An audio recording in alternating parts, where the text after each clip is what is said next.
a empezar. Y les decía que hoy tengo un tema interesante, bueno, que me gustó mucho y que les va a ser de mucha utilidad hoy, yo creo, en la vida diaria.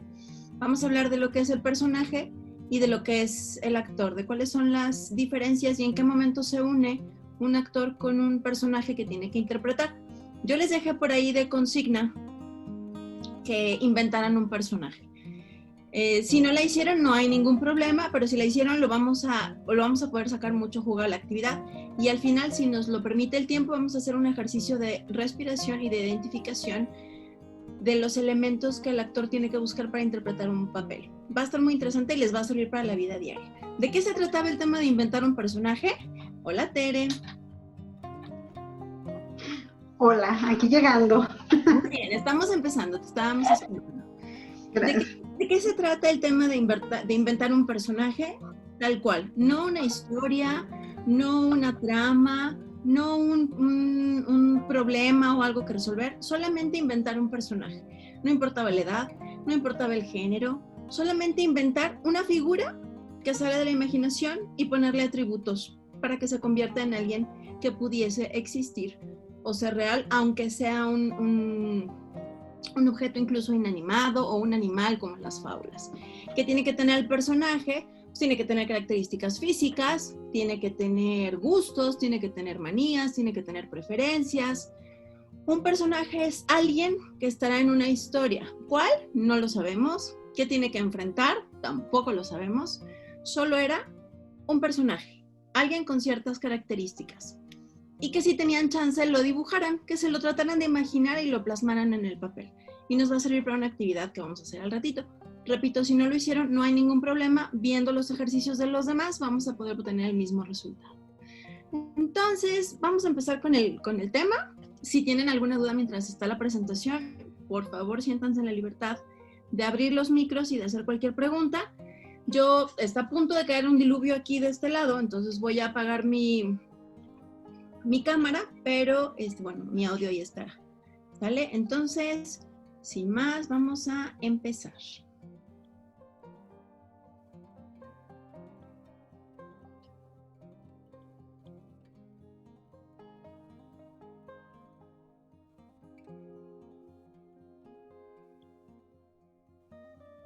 Bien, no es secreto para los que me conocen o en las clases que he dado que una de las figuras más representativas del teatro es el señor Stanislavski.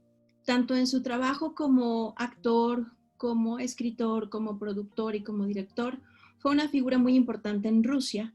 Él nace en el 63 y muere a los 75 años, es de una familia acomodada y es de una familia que protege y difunde las artes. Entonces, desde chico se le fomentaba la lectura de los textos, jugaba con sus hermanos a hacer pequeñas representaciones y actúa por primera vez en su casa para su mamá a los 7 años. Prácticamente toda su vida se dedica al arte. Incluso tiene una época en donde estudia ópera, pero pues al final se inclina más por el tema del teatro. Y él funda una asociación de letras en donde él promueve el estudio del actor como uno de los instrumentos más importantes en la obra de teatro.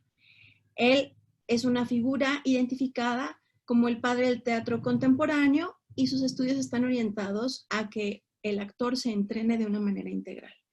Entonces, esta frase de él me encanta porque dice, aquel que se dedica al teatro debe ser un ejemplo de higiene mental y física. El actor en sí, y lo hemos platicado o lo han seguramente reflexionado en algunas ocasiones, debe de abandonarse y vivir un papel, absorberlo de manera tal que deje su propia identidad, o es solamente una actuación o un acto de imitación. Entonces a mí esta frase me gusta mucho porque dice, el actor en personaje no es el individuo, no es Vania, no es Jorge, no es Silvia, no es Ana, no es Leti, no es Aida, no es Tere. Son sus recursos, es su entrenamiento y sus desinhibiciones. La capacidad de vencer todos aquellos bloqueos o taras sociales o emocionales que le impiden liberarse y probar ser alguien que no es en realidad. Aquellos que pudieron ver la película del Guasón, aunque no es teatro, es una actuación muy destacada, Joaquín Phoenix hace un entrenamiento muy largo en donde él no solo baja de peso, sino que se interno en una serie de hospitales psiquiátricos como pacientes para poder absorber algunas de las manías y patologías que el papel que le asignaban tenía. Entonces te habla de un estudio, de una preparación para poder representarlo. Y tenemos el caso de otros actores, como otro que hizo al Guasón, que al final, por una sobredosis, cometió un suicidio. Hay muchos actores que se pierden en esa división tan delgada entre el actor y el personaje y acaban dejando de ser ellos o se encasillan en un papel y nunca pueden salir de las características que representan en escena del personaje inicial y lo van plasmando en el resto de sus interpretaciones. Entonces, ¿cuál es la pregunta aquí real? ¿Cuál es el tema aquí de fondo? El actor deja de ser él, deja de ser persona, realmente absorbe el personaje o es una mezcla de lo que somos como individuos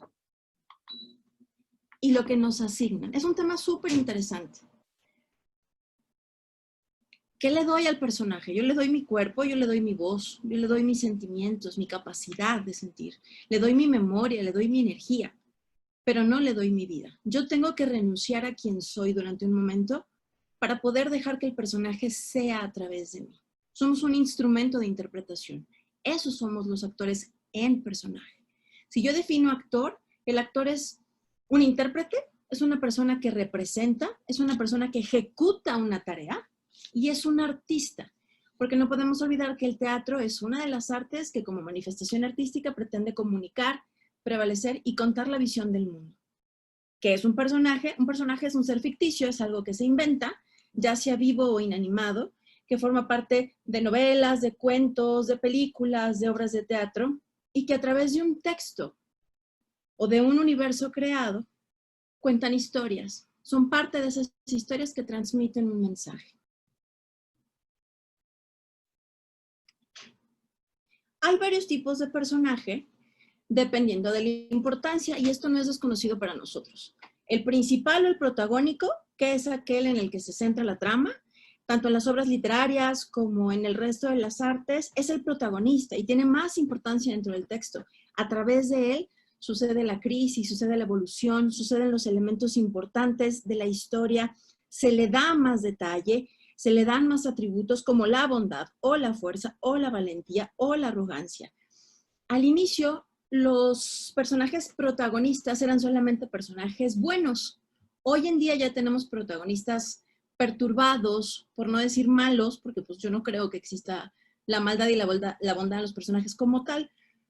Solamente hay características o pasiones que son más detonadas o más presentes, y este es el caso del Guasón. El Guasón es el protagónico y no es precisamente el reflejo de una virtud como lo podría ser la bondad o la valentía. La historia gira alrededor de los protagonistas o de los papeles principales y son los que más tiempo aparecen en escena. Existen también los personajes secundarios, que son aquellos que le dan coherencia a la trama y a su desarrollo, entran o salen más veces que el protagonista, pero bueno, sus acciones complementan la historia. Y tenemos los incidentales o los episódicos. La parte de episódicos tiene más que ver en la televisión, cuando salen muy aisladamente, y estos personajes lo que hacen es que intervienen de manera breve, resaltan o observan una situación, hacen preguntas, realizan observaciones, o a lo mejor nada más comentan una situación y la detonan. La imagen que tienen ustedes es de Romeo y Julieta. Ella es obviamente Julieta y él es el sacerdote que le da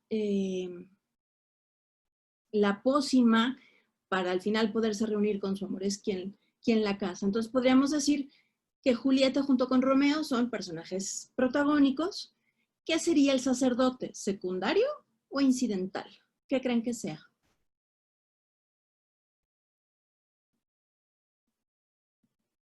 ¿Ni idea?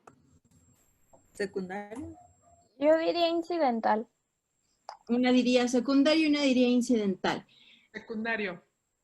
Secundario, Aida. Bueno, aquí el sacerdote es incidental. ¿Por qué? Porque sus apariciones son breves y al final lo que él hace es dar un mensaje. Él es el medio o el vehículo por el cual la opción de la muerte fingida llega a manos de los protagonistas. Entonces, tiene una relevancia, pero es solamente temporal.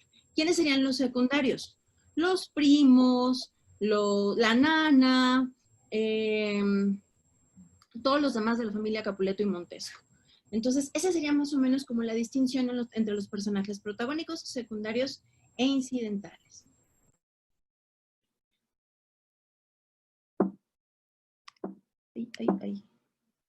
Ya no quiso. Listo. También los personajes los podemos clasificar en cuanto al tipo de características que tiene, no su participación o el tiempo que están en el texto, sino en sus características. Y podemos hablar de personajes centrales. Los personajes centrales es, por ejemplo, cuando vemos una obra de una pintura y estamos hablando de Delacroix, que habla de la libertad, y hay varios cuadros que hablan de la libertad. El personaje central, en lo que se centra toda la creación artística, es la libertad. ¿De acuerdo? Tenemos personajes circulares. Estos son aquellos que tienen muchas características individuales, que tienen gran complejidad, son muy reales y es una característica generalmente que tienen los personajes protagónicos o principales. Y estos personajes circulares tienen mucha descripción en los detalles y por lo general son muy reales en cuanto a que tienen de todo. Tienen bondad, tienen ambición, tienen defecto, caen en la oscuridad, dudan de sí mismos, no son impolutos, blancos, perfectos, sin errores. Esos son los personajes circulares. Cuando tú dices que un personaje es circular, es porque es un personaje que tiene todos los elementos que lo podrían convertir en un personaje o en un ser real, completo. Tenemos los personajes lineales, que son aquellos que tienen rasgos muy simples, ¿sí? Su personalidad es simple, la descripción de lo que son es muy breve y lo que hacen en la historia es reducido, especialmente si lo comparas con el principal o con el protagónico. ¿En qué destacan? Pues que en realidad no tienen un cambio y que no despiertan por lo general el interés del público, solamente soportan la acción y la historia. Tenemos el personaje portavoz, que lo que sería en un texto narrativo es el narrador como tal, quien te cuenta la historia. En el teatro existen personajes que se llaman portavoz, que son aquellos que, como su nombre lo dice, te cuentan la historia. Son los encargados de platicar. El personaje dinámico es aquel que está cambiando constantemente, evolucionando o involucionando todo el tiempo de la obra. Puede ser, obviamente, de manera positiva, negativa, matizada, mixta, y generalmente se transforman de manera inesperada. Tú no lo esperas, no eres capaz de preverlo como tal. Aquí quiero hacer la aclaración. Un personaje puede tener varias características, sí, por supuesto. Puedes tener un protagónico circular, puedes tener un protagónico que sea dinámico, puedes tener un protagónico que sea portavoz, sí, es correcto. Se puede ser protagónico principal, secundario o de secuencias y tener aparte todas estas características. Tenemos el personaje estático, que es aquel que no cambia, como cuando ves un texto, vamos a pensar en una película, que es más fácil ponerle un ejemplo en una película. La clásica película de la chica que siempre es la, ¿cómo se dice? Always the bride, never the... Siempre la dama de honor, pero nunca la novia. Y tiene amigas que aunque sí están definidas, solo están ahí, son estáticas. No evolucionan, no cambian, no impactan la trama. Incluso puedes quitarlas de la historia y no pasa nada, pero son un recurso, son un elemento que sí ayuda en el contexto, ¿sí? Sí decora, sí ambienta, pero es estático, quiere decir que no toman una relevancia en la trama, en el conflicto o en el nudo ni en la solución. Por supuesto tenemos los personajes estereotipo o los clichés, que son los típicos. Esa es la palabra que nosotros usamos. El típico galán mujeriego, exitoso y desinteresado. La típica suegra metiche que no ha cortado el cordón umbilical con el hijo. La típica chica superficial, rubia, guapa, que no tiene cerebro. Son todos esos personajes estereotipados o clichés que sabemos o podemos predecir cómo se van a comportar. Y por último tenemos los personajes arquetípicos. Este es un concepto un poquito más elaborado. Estamos hablando de aquellos que representan un defecto o una virtud idealizada. ¿Qué sería un personaje arquetípico? La austeridad, la moral, la honestidad, la maldad, la virginidad, la lealtad, que son conceptos súper elevados que hay ratos incluso en el que parecieran que están fuera de la realidad, que no somos capaces de alcanzarlos. Si nos vamos ya a una terminología mucho más elevada, podemos ver la definición que hace Jung, en donde él habla de que, bueno, son patrones, imágenes arcaicas universales que derivan del inconsciente colectivo, que todos conocemos, y la existencia de esto solo se puede deducir indirectamente mediante el uso de relatos, el arte, los mitos, las religiones o los sueños.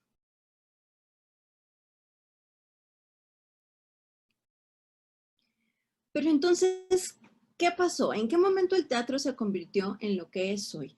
Yo les he platicado de la historia del teatro, que ha atravesado diferentes etapas, que ha evolucionado, que ha cambiado, que si bien su propósito de comunicar y de emocionar y de persuadir sigue presente, la manera en la que lo hace ha cambiado tanto como ha cambiado el ser humano, porque es obvio que así sea, porque somos nosotros los que escribimos el teatro y los que actuamos el teatro y los que observamos el teatro. Entonces, ¿qué fue lo que pasó? ¿Qué fue lo que pasó para que el teatro se convirtiera en lo que es hoy? Bueno, ya vimos que en el siglo VI en Grecia está Tespis, que es un dramaturgo, que él tenía un carrito y entonces iba en su carrito y en las plazas públicas montaba espectáculos o hacía monólogos. Y un día se le ocurre añadir un personaje que platicaba con el público. Entonces se dice que él es el padre de los personajes, el padre del teatro, porque él inventa esa dinámica de comunicación donde a través de lo que se platica se devela una historia o un aprendizaje. Ya vimos que en Grecia y en Roma y todavía en el medievo los actores eran formales, eran rígidos, parecían más o eran más bien oradores o cantantes y eran muy, muy elocuentes, con palabras más complicadas. No era algo accesible a nivel de identificación. Todavía en el siglo XVII, en Inglaterra, los monólogos, aunque empezaban a platicar de los estados internos de las personas descritas en los textos, eran súper exagerados, parecían caricaturas. Y aún en el siglo XX existe el virtuosismo histriónico, que es aquella capacidad o habilidad de exagerar a la hora de externalizar los eventos internos. El siglo de oro del cine en México, si ustedes ubican a Marga López o a Libertad Lamarque, identificamos una actuación que, si bien iba con el tono de la película porque todos actuaban igual, era sumamente intenso. Aquella que había dejado por su carrera de actriz a la hija en manos del padre y entonces después de ser víctima y sumisa toda la escena, al final la hija reconoce que es su madre y lo primero que hace Libertad Lamarque es agarrarse el puño y morderse el puño y gritar ¡hija! Y se avientan al piso y caen de rodillas. Eso es histrionismo y ha sido muy valorado y muy premiado porque tenemos que hacer conciencia de algo. El contacto con las emociones, el ser humano no lo ha hecho todo el tiempo. Si hoy 8 de cada 10 personas va a terapia, reconocer los procesos psicoanalíticos o trabajar con las emociones no es algo que todo mundo guste de hacer. Entonces, para hablar de las emociones internas ante ciertas situaciones, había que exagerarlas para despertarlas en el espectador. No bastaba una lagrimita discreta que te quitaras con el ojo, tenías que hacer todo un pancho, todo un drama, exagerar las posturas corporales, los tonos de voz, los ojos, aquellos desmayos de esa época, por supuesto que han visto una película de esa época, eran total y absolutamente dramáticos. Era una cosa súper intensa, un desmayo. Y hoy en día se te desmaya alguien al lado y es como me refiero en la actuación, y es algo como más orgánico, es algo como más accesible a la memoria corta que tienes de lo que puedes ver en tu entorno. Entonces, si esto estaba pasando, ¿cómo es que llegamos a lo que hoy en día es el teatro real? A lo que incluso vimos con Casa de Muñecas la vez pasada. A ver, tenemos que hacer una reflexión importante. El teatro lo empezamos a practicar desde que éramos chiquitos. Nosotros aprendimos imitando. Imitabas sonidos, imitabas gesticulaciones, imitabas modos de comer a la hora de agarrar la cuchara. Entonces traemos un elemento de imitación importante en la manera de evolucionar como especie. A través de ella es que nosotros nos adaptamos y nos identificamos con un grupo. Entonces esa capacidad de observar y recrear la traemos innata. Se hace un poquito más elaborada cuando pasamos al concepto de simulación. ¿Qué es simular? Piensen otra vez cuando eran niños y cuando jugaban a ser bomberos o cuando jugaban a las pistolas. Estás simulando que te disparan. Y lo importante del juego es que parezca que es real, que sí te dispararon. Entonces, ¡oh, no, me dio! Y gritas y te tiras al suelo y lo persigues y, no, yo no, tú sí.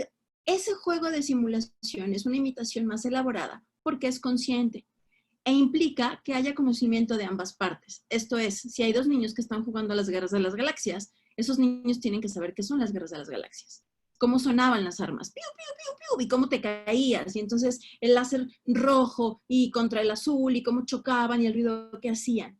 Entonces, esos son los principios del actor. Una base orgánica de imitación, de simulación, y ojo, la capacidad de engaño. ¿Un actor talentoso es un buen mentiroso? No. Hay muchos estudios científicos que separan la simulación o el actuar del fingir. ¿Dónde está la diferencia?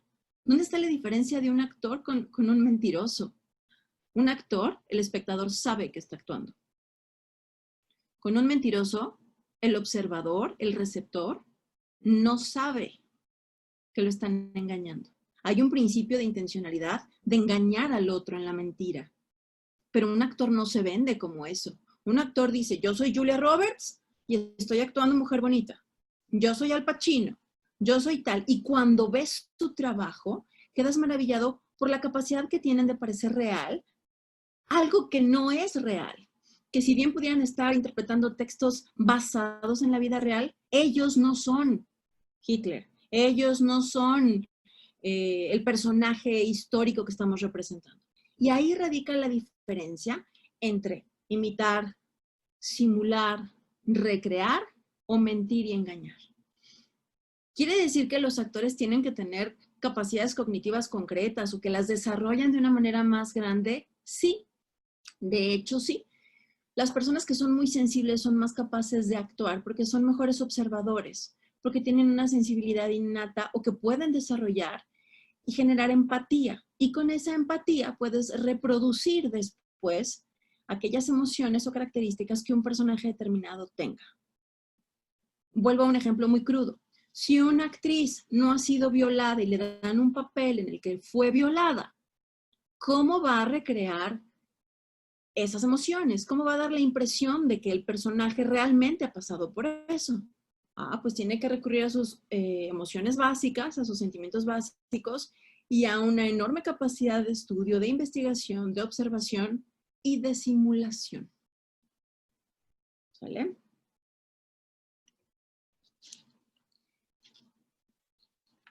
Los actores son capaces de imaginar los estados mentales de los demás observando. ¿Ustedes qué creen? ¿Sí? ¿No? ¿Se lo inventan?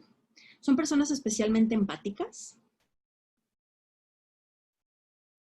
¿La práctica de la actuación mejora estas habilidades?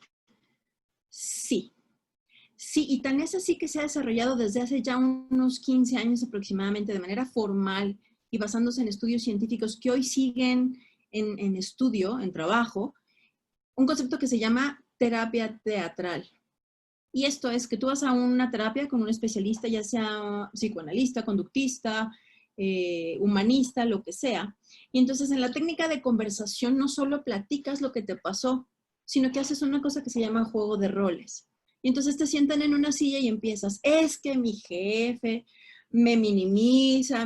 Y entonces la indicación es, yo terapeuta me voy a sentar en la silla de tu jefe y ten la conversación que tendrías conmigo si pudieras. Y entonces empieza, Leti, ¿no? Es que mi jefe me hace y me dice, no, Leti, háblale a tu jefe.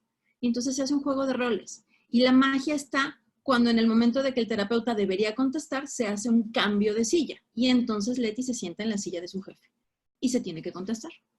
No, Leti, es que mira lo que yo te pedí que me entregaras, no lo entregaste en tiempo y entonces por eso estoy molesta. Y entonces, en ese juego de intercambio de sillas o de roles, se resuelven muchas de las incógnitas, porque se hace afuera la percepción del paciente y puede verlo con un poco más de objetividad. Y es una terapia que funciona muchísimo, sobre todo cuando hay duelos que no se pueden cerrar. Cuando una persona se muere, no puedes hacer una sesión grupal y hablar con esa persona que se murió y decirle en qué te afectó. Entonces, es una terapia muy usada en esos casos en donde la otra parte no podría estar para ayudarte a cerrar el proceso psicológico. Pero ¿por qué nos gusta tanto el teatro? ¿Por qué es tan atractivo ver a las personas en vivo hacer cosas? Para empezar, porque la actuación realista te da experiencias acentuadas de la realidad. Hay mayor detalle. Cuando tu marido, si fuese el caso, que yo espero que no, te habla feo, te dice que eres pequeña o que eres una muñeca, todo lo que experimentas es a nivel interior y en solitario. Cuando tú lo ves en una puesta en escena, hay textos, hay detalle en todo lo que pasa alrededor, hay iluminación, hay música, se acentúan las experiencias sensoriales y emocionales. Y entonces puedes tener un proceso de catarsis en el cual a través del personaje tú puedas liberar todo aquello que se despierta en ti. Nos gusta ver experiencias reales fuera de nosotros, que no nos comprometan, pero que sí se nos permita o se nos espere que reaccionemos de alguna manera. Mientras más parecido a nuestro mundo real, más nos involucramos. Mientras más me identifique yo con lo que está pasando en escena, más me voy a conmover, o más me voy a enojar, o más voy a criticar. ¿Qué les pasó a ustedes la vez pasada que vimos Casa de Muñecas? Es increíble que le hable así, qué barbaridad, ¿cómo es posible? O como decía Yolanda, es que yo no puedo con ese personaje. Es que, ¿qué le pasa a Nora? Es que, ¿en qué momento va a despertar? ¿En qué momento va a reaccionar? Y obviamente, tanto la ejecución como la percepción tiene desafíos cognitivos y emocionales. El actor está sometido a una prueba de intelecto y de trabajo emocional y psicológico consigo mismo. Y como espectadores, si aceptamos ir a ver una obra de teatro, estamos abiertos a meternos al mundo que nos están presentando. Tenemos que ir con cierta disposición. Yo les platicaba en una de las primeras sesiones que hay muchos tipos de públicos. Los que juzgan, los que observan, los que no se vinculan, los que le entran de lleno, los que solo quieren dejar de pensar, y está bien. Pero al final hay un proceso de reflexión, de búsqueda de improntas, de activación de emociones, y eso es lo que hace la experiencia teatral tan grande. Y además, como espectadores, nos gusta ver que alguien sea capaz de fingir algo que no es de una manera excelsa. No sé si vieron la película de La teoría del todo, sobre este personaje intelectual que está en una silla de ruedas, y entonces hay un actor británico joven que va durante la actuación involucionando en esa enfermedad y es tan bueno actuando que el gozo estético que tú te llevas ante esa actuación es lo que te hace que te guste el teatro o el cine para el caso. Aquí estamos hablando indistintamente de un actor y de un personaje. Porque es hermoso ver que alguien pueda pretender de una manera tan precisa o tan acercada a la realidad algo que no tiene nada que ver con ellos. Y eso es bellísimo. Ver una buena actuación es magnífico, te despierta todas las emociones, te enchina la piel, te hace imaginar, te hace soñar y te hace de alguna manera fantasear en que todo aquello que tú no quisiste o pudiste hacer, puedes vivirlo y experimentarlo a través del arte, a través del teatro, a través del cine, a través de la televisión, más enfocado en esas zonas porque son personas como tú las que lo llevan a cabo. Hay un debate muy grande. ¿Cómo debe de actuar el actor? ¿Cómo lo entrenas para que haga eso? ¿Tiene que fingir? Todos los maestros, ordinarios de teatro, te dirían, acuérdate de cuando te regañó tu mamá, que nunca se te ha muerto alguien, pues ponte triste y ponte a llorar. Los grandes estudiosos los pedagogos del teatro, los directores, los investigadores de las técnicas actorales, plantean dos formas básicas, que son de fuera hacia adentro o de dentro hacia afuera. Fuera adentro significa que yo simulo o copio algo que ya he visto. Si es de dentro hacia afuera, yo tengo que hacer un trabajo interno de encontrar las emociones y prestárselas al personaje. Les voy a poner un ejemplo. Una actriz haciendo un berrinche de fuera a adentro. ¿Cómo ha visto a gente hacer berrinche? Manotea, zapatea, pone puchero, mueve la cabeza y entonces imita lo que ha visto afuera. ¿Cómo sería de dentro a afuera? Pues la actriz hace una revisión y dice, cuando yo tengo esa sensación de injusticia o de frustración o de poca tolerancia, ¿qué siento? ¿Y qué hago? Y entonces realizo esa acción de adentro hacia afuera. Yo, Tere, cuando me emberrincho, tuerzo la boca y me pongo roja, roja, roja, roja, roja, roja. Y entonces Tere le presta esas condiciones fisiológicas al personaje. Y eso es de dentro hacia afuera.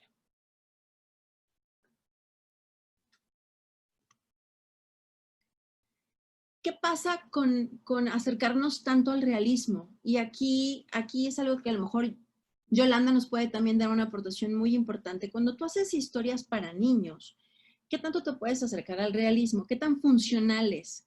A los adultos, a los jóvenes, nos es más fácil identificarnos si nos presentan una situación real conmovedora. Pero a los niños se les suelen utilizar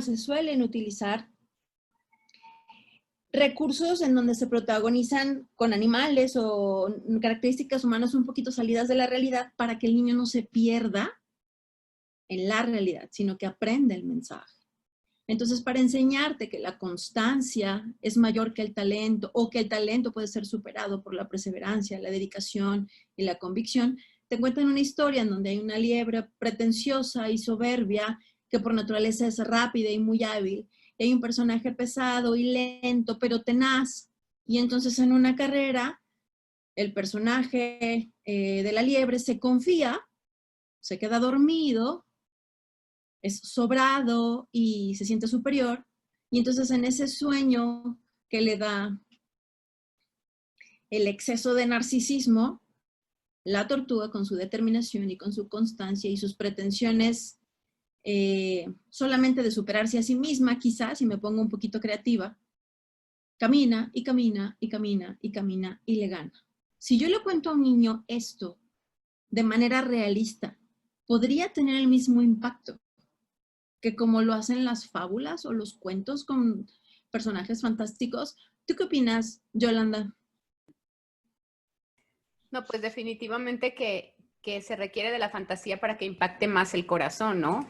O sea, la fantasía siempre impacta muchísimo más, como, no sé, el caballo de Troya es más impactante que decir que ganaron gracias a la caballería, ¿no? A que llegaron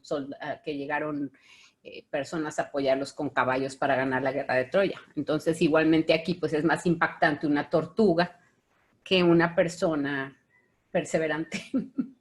Exacto. La diferencia entre usarlo con los adultos y con los niños es que el niño apenas está desarrollando su código de conductas deseadas o indeseadas, su moral, sus valores, sus preceptos. El tema con los adultos es la incapacidad de interiorizar en el mundo emocional o psicológico o de reflexión o de autocrítica.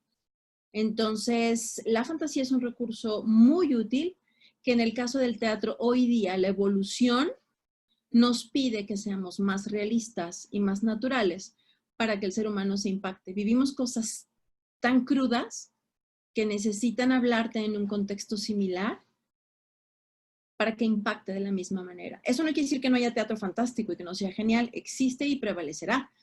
Solamente hablamos de cómo el espectador hoy día se vincula de una manera diferente a como lo hacía antes, ¿no? De manera didáctica, de manera cantada, de manera artificial, de manera histriónica. Y hoy estamos más en la corriente natural. Yo les dejé de consigna que desarrollaran un personaje, que dejaran echar su imaginación. ¿Quién es? ¿Cuál es su mundo, su historia, su carácter? ¿Qué tipo de personaje es? Vamos a ver aquellos que hicieron su consigna. ¿Qué se les ocurrió? Voy a dejar de compartir pantalla para escuchar a quien quiera hacerlo. No lo tienen que hacer todos. A mí me encantaría, pero lo dejo a su consideración. ¿Quién de ustedes quiere contarme su personaje? ¿Cómo es? ¿Cómo se llama? ¿Cuánto pesa? ¿Cómo se viste? Lo que hayan alcanzado a descifrar y a ponerle al personaje. ¿Quién empieza? ¿Anaja? Pues es que tienes la A, entonces, ¿cómo es? Ay, en mi grupo eso no cuenta porque como tengo el acento, Zoom me manda hasta abajo. Voy después de la Z. Platícanos de tu personaje. Mi personaje se llama Violeta. Tiene 25 años. Es pintora. Lo hice como conforme me fue saliendo, entonces no por eso se los mandé el relación. viernes y no el lunes. No tiene trabajo, tiene un carácter explosivo, es inteligente, es floja. Su padre era un alcohólico golpeador y su mamá se fue, los abandonó cuando ella tenía 5 años.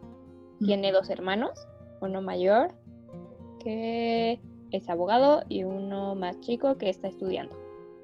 ¿Qué? No lo sé. No tiene pareja, no es religiosa, vive en Nueva York. Tiene de costumbre tomar 3 tazas de café y una de frappé al día, con una dona de nuez todos los días. Tiene 5 gatos y su sueño era presentarse en el Met con alguna de sus pinturas. Es irlandesa de nacimiento con linaje mexicano.